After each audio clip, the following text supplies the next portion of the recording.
Dave, we usually like to start with something a little light and funny. I couldn't think of a good joke, but I'm going to poke fun at a United States Supreme Court justice. It's one of my favorite sports. Is it wrong for me to say she's kind of a joke? And her nomination in itself was kind of a joke? Well, I haven't even revealed yet who it is. You're getting ahead of yourself here, Dave. So last week, the Supreme Court heard arguments. It's kind of an emergency case dealing with the Biden administration has ordered through the Department of Labor, they want regulations mandating, requiring businesses, I think over 100 employees, if I remember the details right, but the details don't even matter. The point is, it's the federal government commanding businesses to force their employees to be vaccinated. Right. And rightfully so, all kinds of groups immediately filed lawsuits after this was announced. And so you have the United States Supreme Court sitting there hearing oral arguments just a few days ago. And during the arguments, Justice Sonia Sotomayor, who was described in the process of President Obama when he nominated her. One of the adjectives that was used to celebrate her was she's a wise Latina. She also is highly credentialed. I mean, I don't want to take anything away from her credentials. She graduated near the top of her class at Yale Law School, which for a number of years has been, they bounce back and forth between number one and number two. I mean, Yale Law School is the elite of the elite law schools in the United States. Anyway, there's this oral argument, and the question they're discussing, the subject they're discussing is that under the Constitution, state governments have certain reserved police powers that the federal government does not have. The federal government has only the enumerated powers that we, the people, delegated to it in our Constitution. And she raises this question. She says, I just don't understand how it is that states can have some powers, but the federal government doesn't. And, you know, what that means is it means a United States Supreme Court justice educated at Yale Law School knows less about the Constitution than any child who watched Schoolhouse Rock videos and actually paid attention. Right. Because they explain in Schoolhouse Rock that we have a government of enumerated, limited powers, only these powers, and the states have all kinds of reserve powers, like dealing with, you know, things like health and regulations about vaccines and those sort of deals. Anyway, we have a United States Supreme Court justice who apparently doesn't know much about the fundamental law, right? The United States Constitution. Well, this goes back to the conversation you have, and we always have a handful of lawyers in the audience who get angry when you say that you would rather have a bunch of eighth graders who can read and are honest on the Supreme Court than a bunch of lawyers and law school grads. Yes. And this is the perfect example of why. I mean, it's not like we're saying we don't like lawyers. It's we're saying that lawyers are being taught bad things in a lot of cases. And we know our exceptions, and there are a lot of lawyers out there who are the exceptions to that majority. But it is a majority. There are a lot more Justice Sotomayors out there than there are the lawyers who say, yeah, that's not constitutional and we're not going to go for that. Well, and I want to just add here a little, you know, put a little meat on these bones. I mean, I'm sort of poking fun at this justice. I'm confident she's not a stupid human being. She's not uneducated. She went to school. She learned some things. It's the whole nature of education in general and legal education in particular. Very likely, Sonia Sotomayor probably knows a great deal about constitutional law. That is, case law. She probably could tell you many things about many cases that have been decided by the Supreme Court. But she demonstrated in her comment she doesn't know much about the Constitution itself. And I think many people assume those are the same things. They're not. Not only are they not the same things, they're wildly different. Sure. There's the United States Constitution. It's a document, right? It has a history that we can read Madison's notes from the Constitutional Convention when they were writing it, and the discussions and debates, how it ended up being what it is. We can read the Federalist Papers, two of the primary architects, Hamilton and Madison, walking through the entire document. That's the Constitution. Constitutional law is a body of opinions that have been handed down by the Supreme Court about what they think the Constitution means. And here's the rub. The Supreme Court has been getting it wrong frequently for at least 75 years. So you take that whole body of case law, and it's wildly misleading. Now, if you're a practicing lawyer, if you're out there and you're representing clients and you're litigating, right, and you have to make arguments in courtrooms, well, you do need to know, as a practical matter, you need to know what the precedents are, right? Because chances are in any court you're going to find yourself in, typically, those prior opinions are binding on those courts. Right. But that doesn't mean that they're right. Right. It doesn't mean that the Supreme Court actually got the Constitution right. Here's where the problem comes up for me. And this is something we'll never know the answer to, because you can't know the thoughts of somebody who is not willing to communicate them. Yep. Right. We know this in all aspects of life. If somebody's not willing to communicate what they're actually thinking to you, you never actually know what they're thinking. Right. Does she not know, or is there something more sinister? Right. And that's what really scares me. And that's why all of these conversations about changes to the Supreme Court and even conversations in the Federalist Papers about the goal of the Supreme Court, and they discussed some of the fears of what happens if it veers off course. Mm-hmm. When early decisions in the teens and more so the 20s, 30s, and early 40s, as FDR started going through his term, that's when we started to see this turn of the Supreme Court getting away from what we would call good constitutional decisions. Yes. And you never really know, did they not know that this was unconstitutional, or did they just not care? It's interesting you point to that. It is a fascinating period there in the 1930s especially. There's this key moment. So FDR is elected in 1932. He is inaugurated in 33.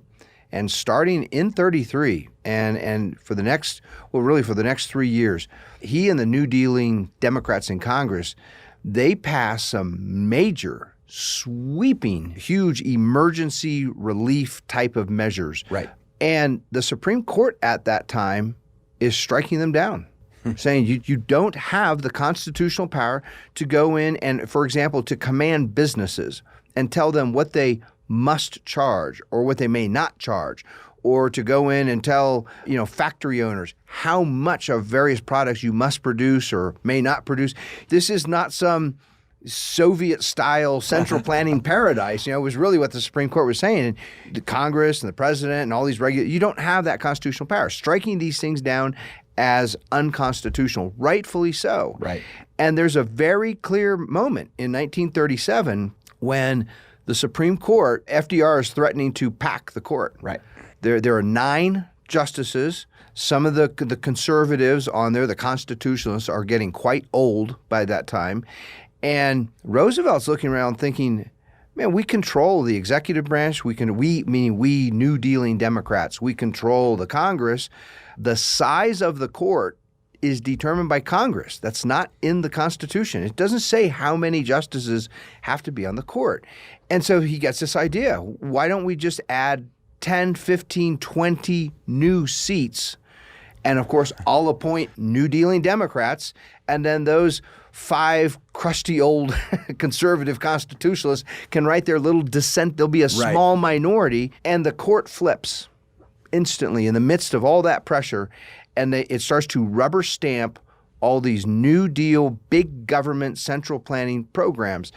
And given that environment, I think it's impossible to think they didn't know that it was unconstitutional.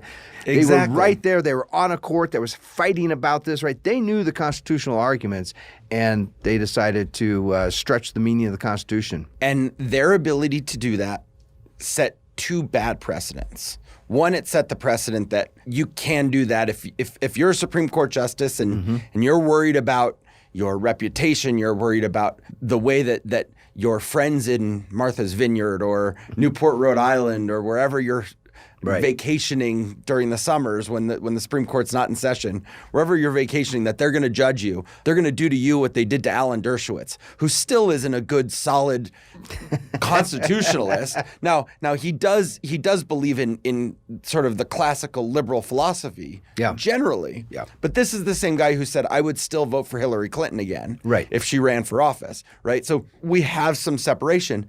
But he'd been going to Martha's Vineyard for decades to these parties. They all said, Alan, you're not welcome anymore. Don't come back. Just in case there's some of our members aren't familiar with Alan Dershowitz, tell our listeners who he is and why he's being treated so badly. Well, so Alan Dershowitz is a longtime attorney. He's mostly focused on civil rights cases, but he's been involved in all kinds of things. Yes. Am I wrong that he was part of either as an advisor or actually part of Bill Clinton's defense team in the 90s? I think you're right, but I don't know that for sure. I think you're right. He's a longtime friend of the Clintons. Yes. But he's also a longtime defender of what he sees the Constitution as, which is closer to a constitutionalist than many progressives. Yes. I would not put him in the progressive category. Well, he's also been a long time lecturer at Harvard Law School. Right. So I mean, this is an academic guy, not just a practicing attorney. Sure.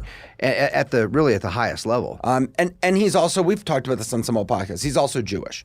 Yes. And going into COVID, Alan Dershowitz was really a hero of the left. He was the guy who defended the Clintons. He was a vocal advocate of Hillary Clinton during the 2016 election. He was a staunch supporter of Barack Obama from 2008 to 2016. And then he started saying, you can't do these shutdowns. You are destroying people's businesses. COVID doesn't give you the right to... Well, in fact, I'm going to back up just for a moment because he started getting hot water even before COVID. You're absolutely right. When Donald Trump was still president and they kept trying to impeach him. Yep. Alan Dershowitz, this longtime Democrat, friend of the Obamas and the Clintons and all that. And he repeatedly said, I voted for Hillary, and if she runs again, I will vote for Hillary again. That's his politics. He also came out publicly and said this impeachment stuff is nonsense. Right. This is absolute nonsense. I forgot all about that. I don't know how I forgot about that. I actually he wrote 2 books. I read both of them. Mm-hmm. They were interesting. They weren't show-stopping, but they were interesting analyses. And one of them I think was either called The Case for Trump or The Case Defending Trump. Right. And he wrote a whole book about why the impeachment was nonsense. And he got completely blackballed in Martha's Vineyard, where he had been vacationing with all the other progressive elites for decades.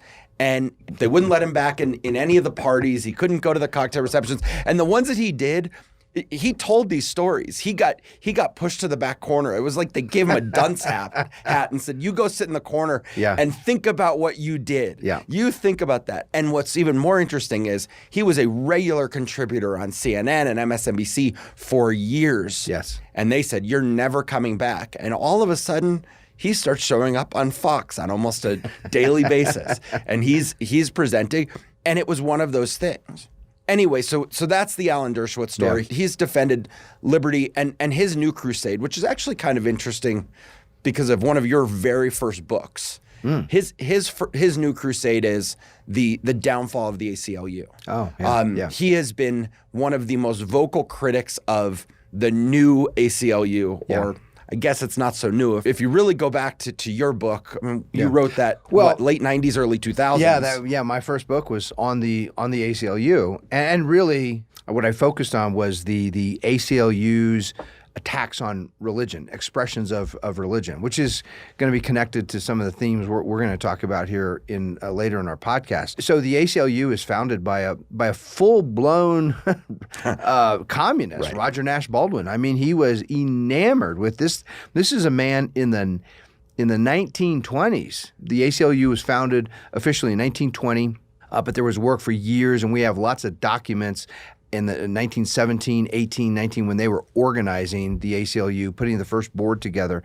And this is a guy who was writing lengthy essays, publishing them on the Soviet Union as this is his phrase, it was a model workers' paradise. Right. It was what the goal of the United States should be. Our goal should be to become the Soviet Union. This guy was an actual Marxist communist. Now, the course of the ACLU is quite fascinating because in the 1950s and 60s and 70s, there's a genuine fight within the ACLU. The ACLU had attracted genuine civil libertarians, people who cared about civil liberty. They actually cared about free speech and individual liberty, right? And no censorship and that kind of thing.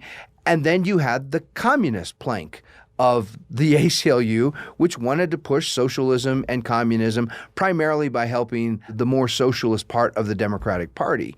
And that fight has really kind of destroyed the ACLU, and the more socialist aspects of the ACLU, that's become the dominant part of that organization. Had I been your editor of that book back at that time, I would have actually encouraged you to explore something. And this is not something I've researched enough, but I'm going to venture a theory on this because I think it's going to play nicely into what we're hoping to talk about today. The ACLU was never a place, even with the civil libertarians involved, it was generally not a place for conservatives to be found. If you were a traditional conservative, you weren't really welcome into ACLU circles. What we would see today, that same battle that you talked about over the years of that communist versus that civil libertarian, we're starting to see again right now within the Democrat Party. You have the AOCs, the Bernie Sanders, the Elizabeth Warrens, that whole group who wants to push us in a very, very hard progressive direction. And I can say progressive because that includes that whole communist idea. They're interested in central planning, right? Regulatory control. That's where they want to go. And what we're actually starting to see, and I never really noticed this until thinking through this ACLU idea, is you're starting to get these vocal people, mostly in the media, mostly well-known influencer personalities who are becoming those civil libertarians, but still on the left. And I'm talking about people like Dershowitz, people like Bill Maher, right? I mean, I still don't agree with a lot of what Bill Maher believes in, but at least he is arguing for civil liberties. Some like professional athlete types, which are very likely, they think of themselves as progressives, right? They probably register and vote for Democrats, but they're starting to push back and saying, you can't make me, take something, a medicine, if I don't really want to take it. They're pushing for civil liberties. The perfect example of that is Aaron Rodgers, right? We saw this whole thing with Aaron Rodgers. Let's not forget, Aaron Rodgers was in a very serious relationship. I don't think they ever got married, but they were living together for years with Olivia Munn, the actress, who is Dave, I don't know. I honestly don't know who that is. You would recognize her face. She's beautiful. I'll give her that. But she is AOC's a hero, right? I mean, she is on that side, and Aaron Rodgers was pretty much in agreement with her on everything. I mean, he was an outspoken, and let's also not forget, Aaron Rodgers went to Cal Berkeley, right? Okay. Like this is he comes from that school of thought. So you do, right? He's saying, guys, I make my career on my body. I'm not putting something I don't understand into my body that could affect my ability to play football for the rest of my life. Right. So you're absolutely right. So we are starting to get this civil liberties pushback that I think got lost during the Obama years, that I think got lost during a lot of the Clinton years. Even the Alan Dershowitzes were defending Bill Clinton over defending civil liberties. So it is an interesting thing. Here's what I would love to go back and do some research on. We've talked about, and this should be a happy hour, and we'll talk about what happy hours are one of these future podcasts, but we should do a happy hour event where we talk about that false claim that the parties have switched. Yes. And one of the foundations of that false claim is the idea of the word liberal, right? When did the left all of a sudden become the liberal party? And I would venture to say, if you did the research, it's going to fall right in line with the creation of the ACLU. Well, I've done the research, Dave. So you're talking to the right guy. Very close. So the ACLU is formed officially they file their Articles of Incorporation in 1920, and Franklin Roosevelt is first elected in 1932, and it's really Roosevelt and the New Dealers who redefine and emphasize that word liberal. Okay. That is a 1930s phenomenon. Prior to that, in the 19-teens, the 1920s, right, the word progressive was the new, if you were trendy, right, and hip and on the cutting edge of cultural transformation, you called yourself progressive. It's the New Dealers who kind of co-opt that word liberal, and it's very interesting the connection between New Dealing liberals and the ACLU. So there's a very ancient classical sense of the word liberal, one of the root origins that means generous. It's not just liberal as in liberty, sure, right, freedom. It also means to be liberal means to be generous.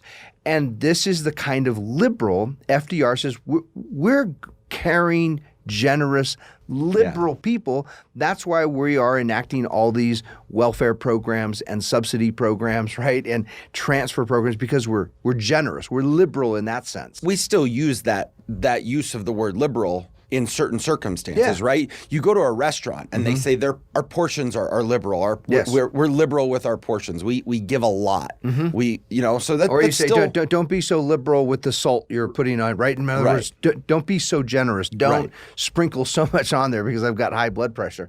Now, when Roger Nash Baldwin forms the ACLU, too few people know about this man. He was a master, clever strategist, full-blown communist who understands American patriotism, the American spirit, and so he's incredibly cunning and clever and nefarious in the way that he wants to infiltrate public opinion in the United States. We have actual documents where he's writing to fellow ACLU board members saying, we have a big problem on our hands.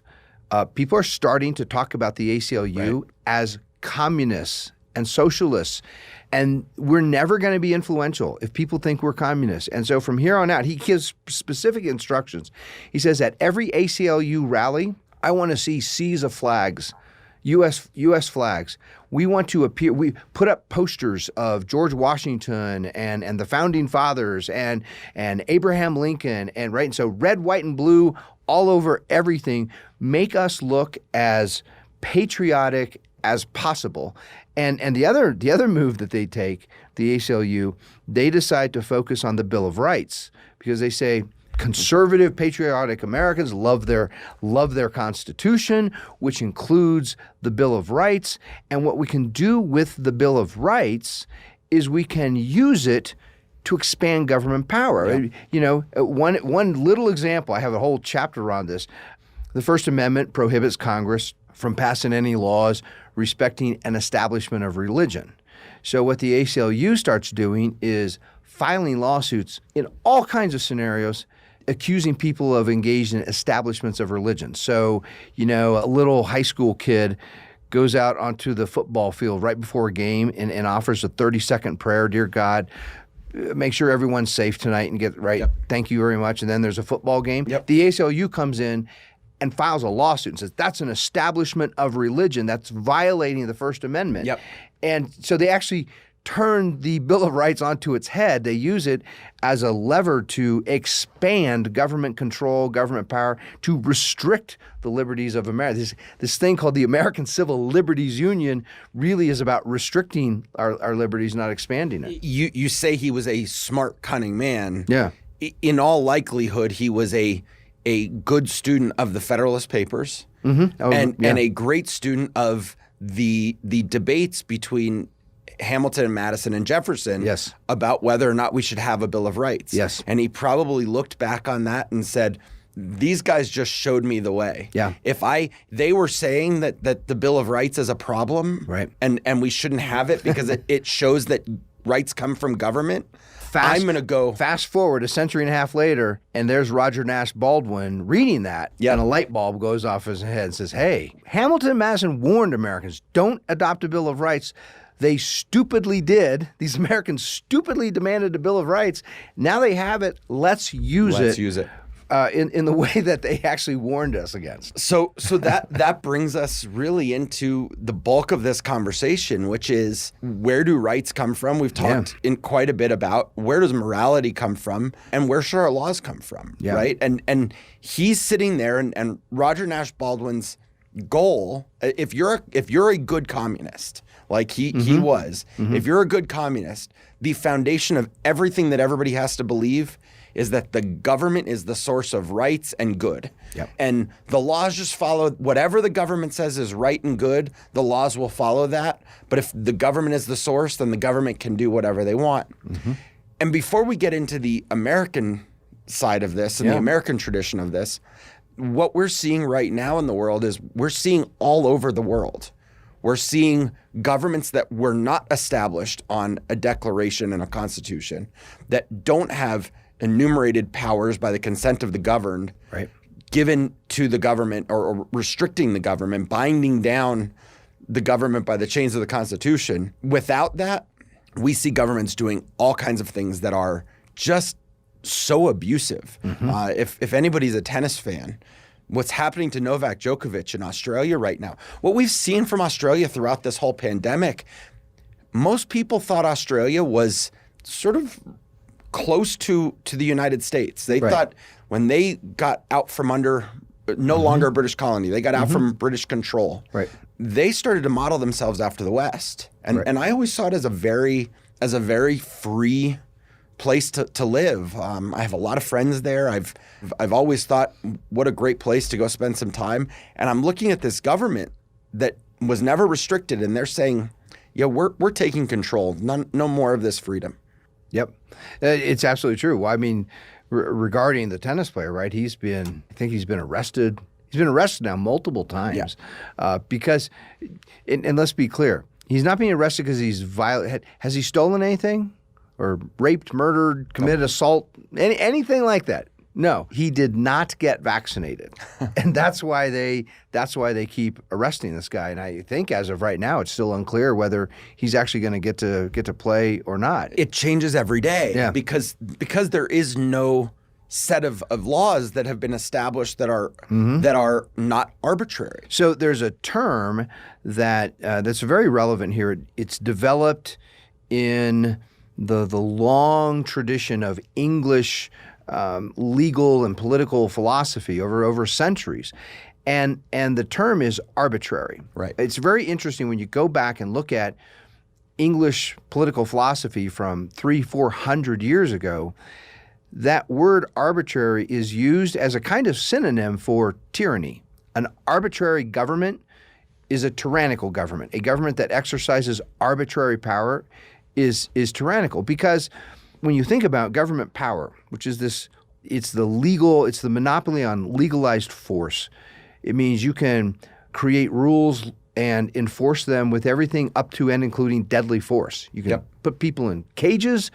You can execute them. You can launch wars. You can do terrible things if you're a government. And when government demands one thing one day and then changes what it's demanding the next day, and it changes frequently, that means the subjects living under that power, they can't account for anything. They can't plan for anything because they don't know.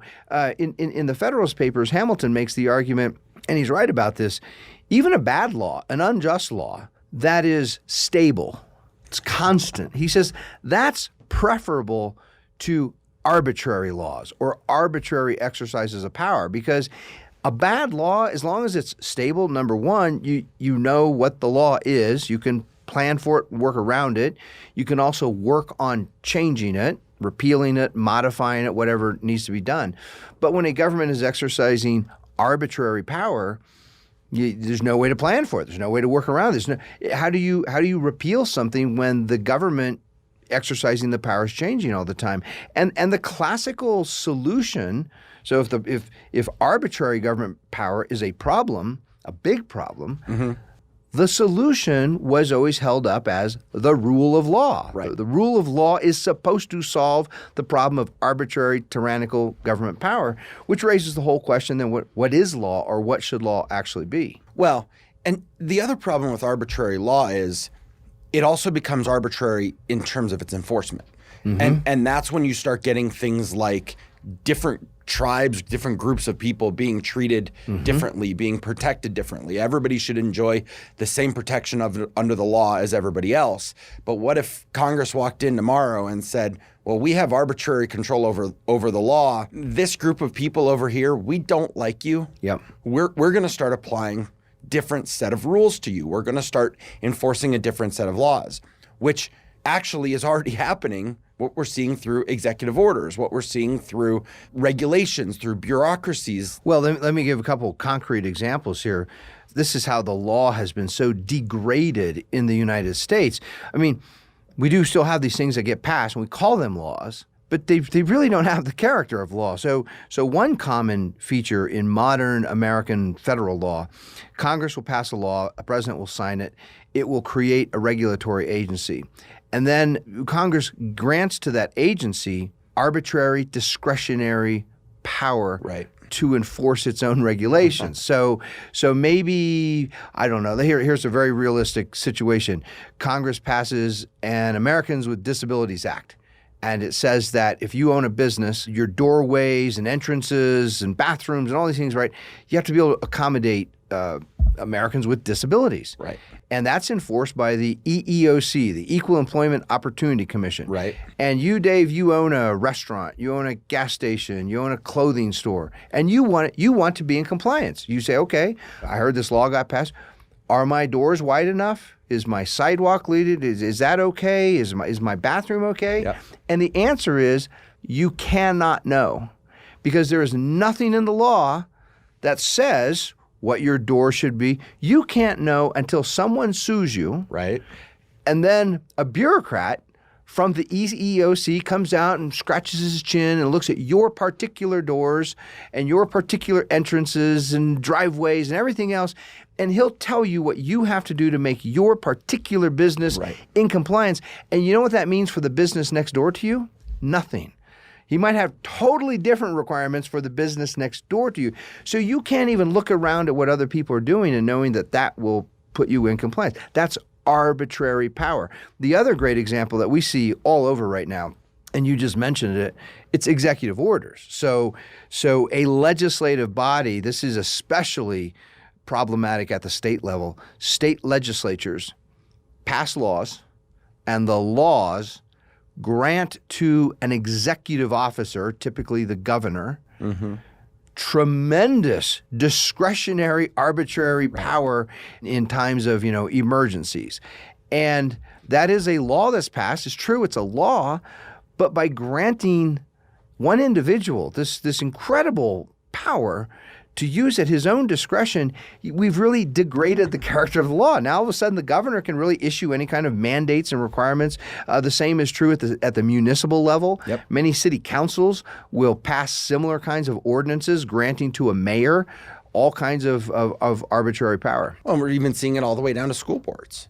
Yeah. School boards are determining, should we have school? Should we go to remote learning? What should kids be required to do? Should we be vaccinating kids at school? All of these things.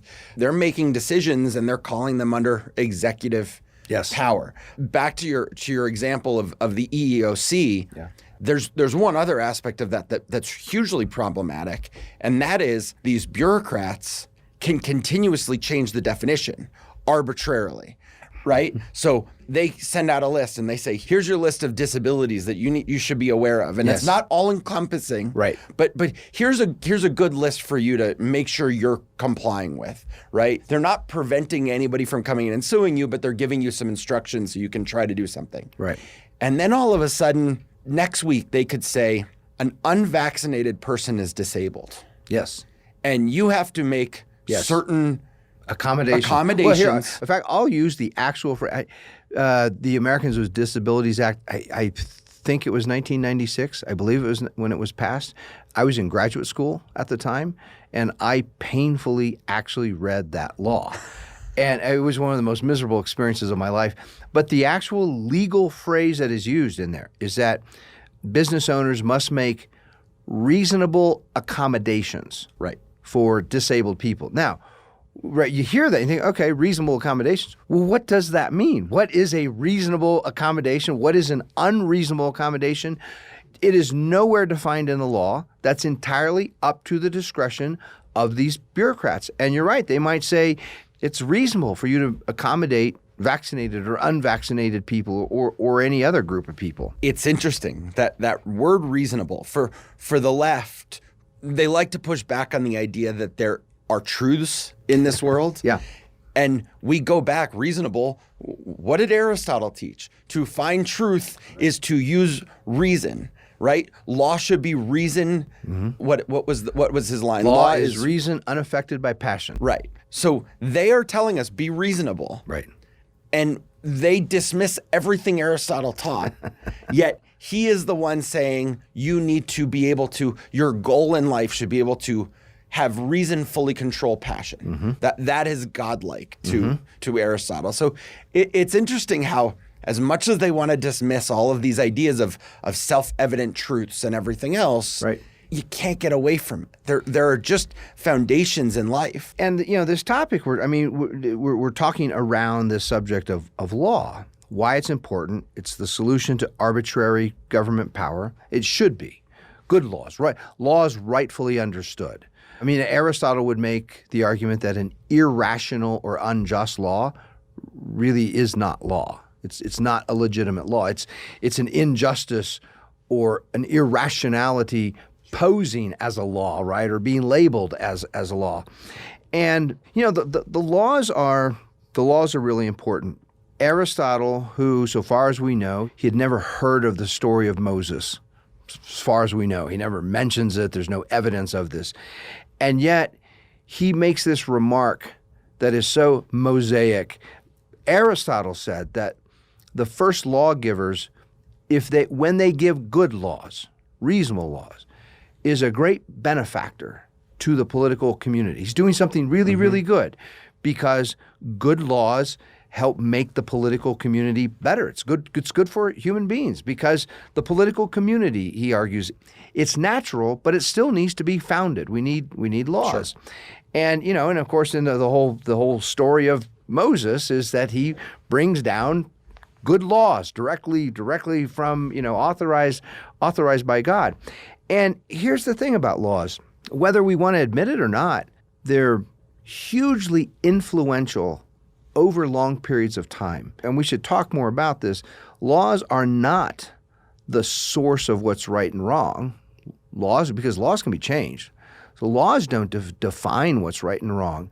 But many people over time come to associate with whatever is lawful, right, out of habit. They start to assume if it's lawful, it must be right, it must be okay. And if it's unlawful, if it's illegal, well, that must be a bad thing.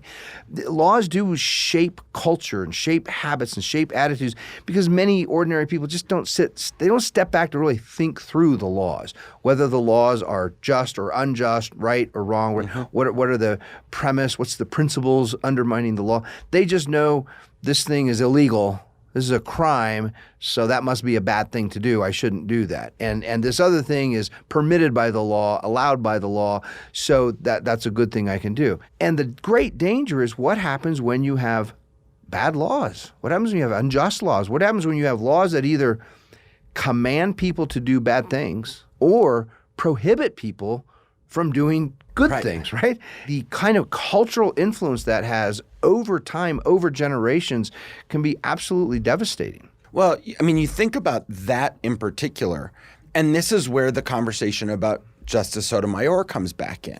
Because now you have people, there are a lot of laws out there that people are unsure of. Mm-hmm. It's not always easy to say that's a good law or that's a bad law. Right. What we've seen through this pandemic is a perfect case of that. It is difficult for a lot of Americans to say mandates are a bad law or mandates are a good law. I want to amplify your point, because what you just said is true intrinsically, in principle, because sometimes it's hard to think through a law. What exactly does it require or prohibit or mandate? And is that just or that requires hard intellectual work. But then in the modern progressive world, we compound that by writing laws that are 2,000, 3,000, 4,000 pages long and filled with the worst kind of legalese, meaning the founders made this argument repeatedly. Laws should be succinct, They should be you should be able to read them, and they should be small enough in number so that you can actually know what they are. Right. When you start passing hundreds or thousands of laws, and each is thousands of pages long, and it's not just that they're long, they're unreadable. Right. When I was at Hillsdale College, I was sitting in a room. Larry Arnn, the president, was there. Doug Jeffrey, one of his vice presidents, a couple of others. And Congress was debating a reauthorization act for higher education. Okay. That would affect the college and other colleges and universities. And we were talking about this law. And we all kind of, we said, hey, we're all smart guys. We're a bunch of PhDs here in politics, right? We can read this law. And Arnn had it printed out. And it was this massive thing, right? I couldn't get 5 pages into it. I literally did not understand what I was reading. So you have that entire additional problem of actually trying to understand what's in these convoluted, laws that are thousands of pages. A little side note on that I don't think a lot of people know. Yeah. Most legislators don't actually write the laws they Correct. sponsor. There's a little team. Yes. Who works inside the legislature. Yes. And they work for both sides. They are political animals, but they're supposed to be for both sides of the aisle. Yes. And if you're a legislator, you say, here's generally what I want to be in this law. Yeah. Go write it. Yep. And what we've seen repeatedly by things like Nancy Pelosi talking about Obamacare, saying we have to pass it to know what's in it. Mm-hmm. The people sponsoring it don't even know what's in the laws. Mm-hmm. They're not reading those 1,000 pages because they're just incapable of understanding them as everybody else. And when you have this little group of people who are writing these laws, they've gotten into such a groove of, well, this is how you're supposed to write a law.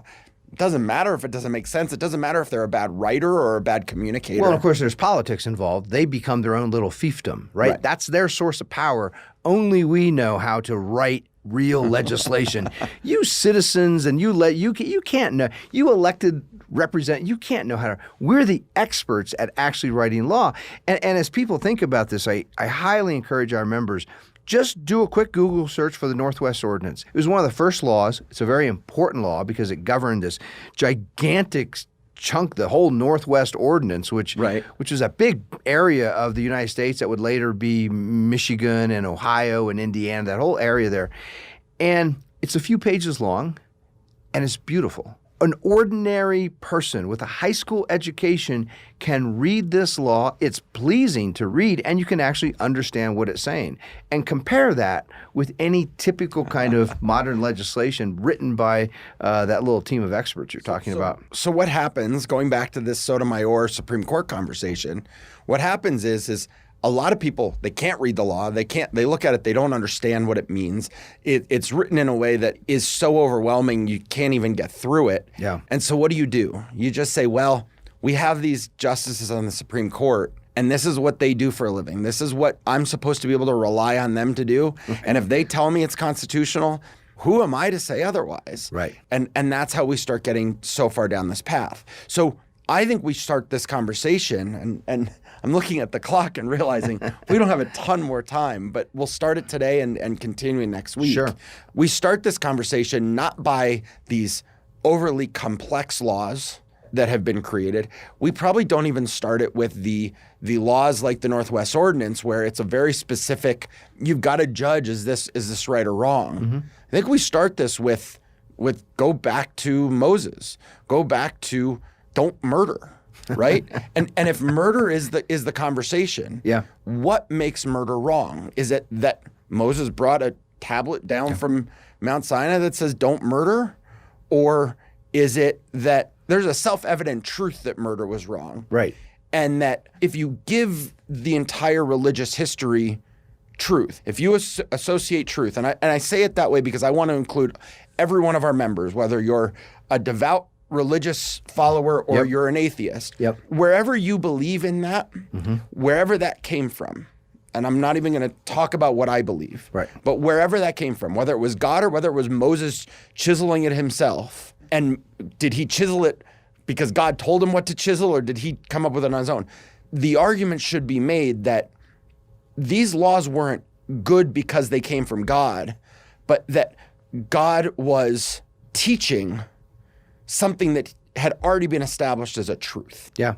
Well, I just opened up a huge can of worms. I get it. You really but did. we really do need to have this conversation. Yeah. So I'm going to put my fingers on two ways of kind of distilling this down. One is the very opening passage of Genesis, the first book, right? What the Christians call the Old Testament, first book of the Torah. God says repeatedly that things are good. He said, "Let there be light," and he says that is good. The light is good. And we could raise this question: when he says that things are good, do they become good only after he says it? Does him saying it make it good, or is it intrinsically good? Is it good that there's light and illumination, and he's acknowledging the goodness that's in the light? That's one way to look at it. Another way, going back to the subject of laws. So for many years, this was always one of my favorite moments in a classroom with college students. So I'd go up to the chalkboard and I would write 2 short questions. And one question, I don't have a chalkboard, so I can't do it, but our members can just kind of imagine. All right? It's not hard to imagine you writing on a chalkboard. Use your imagination. So the first question is murder illegal because it is wrong? ? The second question, is murder wrong because it is illegal? ? And now some people immediately will say, well, it's both, but it can't be both. If you choose the second option, if you say murder is wrong because it is illegal, because there's a law that defines it as a criminal action, well, laws can be changed.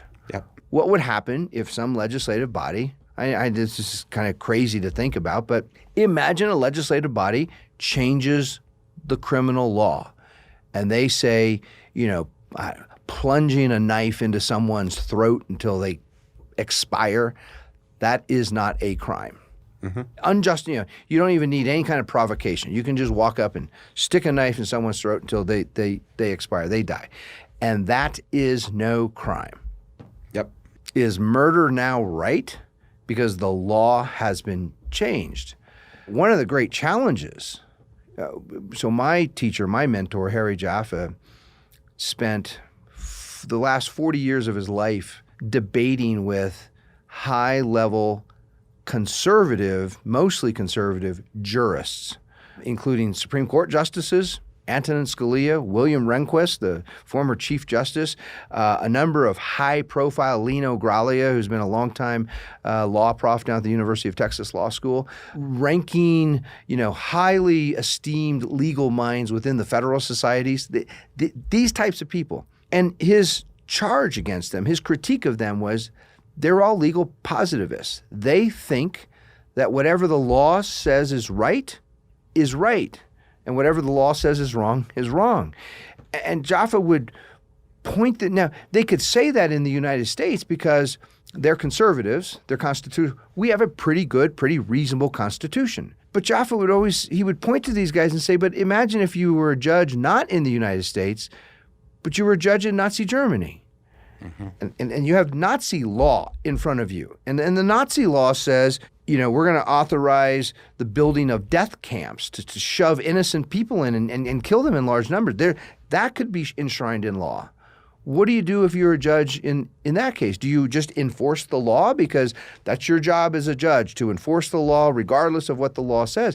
Jaffa was always trying to remind that judges, lawyers, legal theorists, that we're human beings, we're citizens. We can't escape the moral reality all around us. We should always be looking at the law through this kind of this understanding of fundamental moral principles. If you say that murder is wrong simply because it's illegal, well, then if you in the 1850s, you would side with Stephen Douglas, who said, hey, in many places, slavery is right because it's legal. Right. The laws allowed for it. The laws actually offered regulations, how to conduct slavery. And Lincoln's whole career is spent trying to say, those laws are wrong. Those laws are grossly mistaken. They should be repealed. They should be abolished. The law should prohibit slavery, precisely because slavery is intrinsically wrong, just like murder is intrinsically wrong. It's always wrong, regardless of what the laws say. And that leads us to the first question on the chalkboard. Is murder illegal because it's wrong? Now, I think many people could agree with that. Yes, murder is always wrong. Murder, not just killing, but an unjustified. So it doesn't. We're not talking about acts of self-defense when you're being. We're talking about murder. Murder is always wrong, and that's why we pass a law criminalizing it, making it illegal. And it's not just a wrong; it's a terrible wrong. It's at the far end of the worst kinds of wrongs we can do to other human beings. We're going to make it illegal. Where we get into difficulties is when someone asks the question, well, how do we know it's wrong? Or it's wrong according to what? Or according to whom? And that brings up the whole big can of worms that you just opened up. Well, and I think let's save that for next week, because that is where we start getting into this conversation. This is when we start bringing Aristotle back into the conversation of reason versus passion and using our reason to determine what is a self-evident truth. It's why that passage in the Declaration is so critical to everything that our law is based on. I want to kind of frame that in a way, try to wrap this and frame that in a specific way today. You have legislators and justices, and I shouldn't even say justices, judges and justices, and legislators and a president. May I just offer for our members a little technical distinction?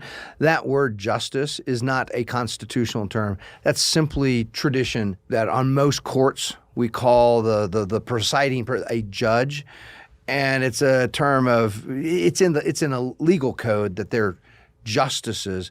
But the Constitution doesn't say that the Constitution actually refers to them as judges. Well, but common phraseology, we talk about the Supreme Court as justices, whereas if you're at a federal court, it's a judge. Yes. So judges across from the Supreme Court all the way down, as well as legislators, as well as presidents who exercise executive power, as well as governors and mayors and whoever else. They are constantly, because they have this ability to create law, or to interpret law to decide how it's going to be enforced, they are constantly having to decide between two different angles. Create law based on what is true, regardless of whether it's a law, right? On number one, do I create law based on number one, that murder is illegal because it's wrong? Or do I try to determine that what should be good, what I think a good society is, and therefore what is murder is wrong because it's illegal, and I set legal code because I have the power to determine what's right or wrong. And that's been the big political crisis, the big political divide. I mean, you go back to Jaffa's book, Christ of Our House Divided, you go back to Lincoln, you go to some of your writing, it's all about that divide of, should all of these lawmakers be looking at number one, which our founders would all say yes. Our Aristotle would say yes. Understand what is right and wrong, and then make a judgment about which of the wrongs should we criminalize. Because we do, some wrongs are so minor. We could say it's rude to walk by someone and utter something rude to them. Do we want to criminalize that? Do we want the government involved? Probably not. But murder, murder and theft and rape, these are such gross injustices. Yeah, we're gonna criminalize that. So the question does come down to, what should we be expecting out of out of those in government? And that's all three branches. Should I be, and the bureaucracy, it feels like I should start categorizing that as like a fourth branch of government. Should we be categorizing should we expect them to try to understand what is wrong regardless of the law? Not what they think should be wrong, but what they can reason their way to being wrong? Or should we expect them to try to define what they think a utopia should look like, and then start creating laws to build that? The overarching evidence against the latter, and we'll get into why and everything else next week, but the overarching evidence that we've been talking about for months is look at the results of what the progressives who have taken that second path, who have answered that. Look at the results of the last 100 years and how much worse things have gotten as they have tried to legislate morality. Yeah. So, in your two paths that you just laid out, I would summarize them. The one path is a path of discovery. Should legislators discover, which is hard work. Means you got to really think and try to discover what is right and wrong, and then decide what to do about that with the laws, if anything. The other path you laid out is really the path of creativity. Create right and wrong by passing all kinds of laws and regulations, forcing people to do things that they don't want to do, that they know is wrong, but make them do it anyway. And when justices like Judge Sotomayor rely on case law, they're not discovering anything. There is any lawyer who, if they say law has been established through case law, that's creativity. This is what has been created. Mm-hmm. They're not investing the time into discovering truth. They're not taking the time to explore what is a self-evident truth, what is real, what exists regardless of whether or not we know it or not. Yep. Murder is wrong regardless of whether anybody ever says it. Yes. And we'll talk about that next week. But murder is wrong. Mm-hmm.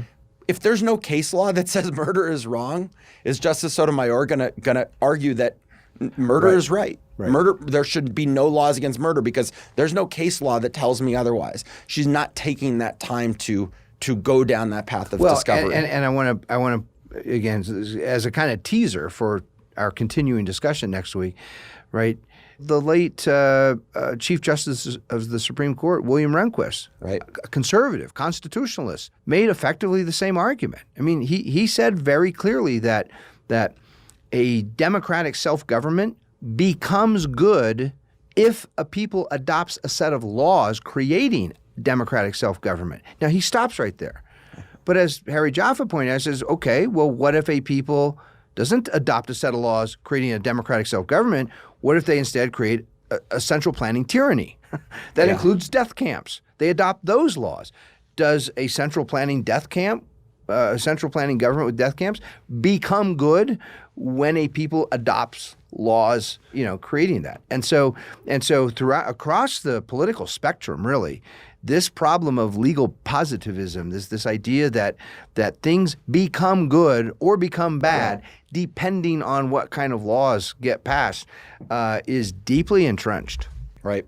Well, I hope everybody will listen to this and I hope they don't wait until next week and listen to these back to back. I think this is such a big topic that I hope there's some time to think it through and think about it before we jump into it more. And it'll be really good if we'll get into some of the early thinkers and some of the people who really dug into this and look at it both from a non-religious and a religious standpoint because they're both important paths to be able to analyze. This problem you've laid out, Dave, it's almost like we're in a cave and we need a guide out of the cave. I kind of feel like we're in Plato's cave. Well, that's a good teaser. That's a good teaser. Until then, we will continue to guard the American idea. No sumos custodes.